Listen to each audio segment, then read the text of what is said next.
Mainit na pinag-uusapan ngayon sa social media ang pahayag ni Alvin Aragon matapos niyang ipagtanggol ang kanyang asawa na si Izzy Trazona, dating miyembro ng Sex Bomb Girls, laban sa matinding batikos ng netizens.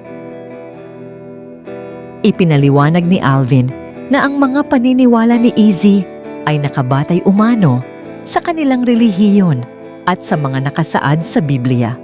Ito raw ang dahilan kung bakit marami ang bumabatikos sa kanyang asawa, lalo na kaugnay ng umano'y hindi nito pagtanggap sa sexual na identidad ng anak nitong si Sofia. Ayon kay Alvin, bilang magulang, tungkulin umano nilang gabayan at paalalahanan ang kanilang anak batay sa kanilang paniniwala.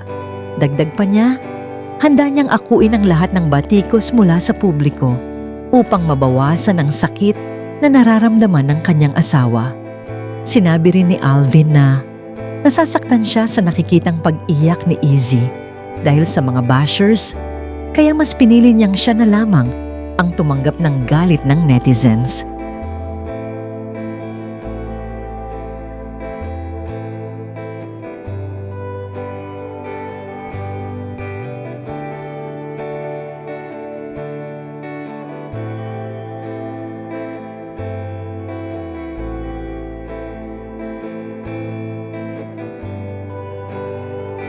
Samantala, tila nagbigay naman ng sariling reaksyon si Sofia Trazona sa pamamagitan ng isang video na kanyang ibinahagi sa social media.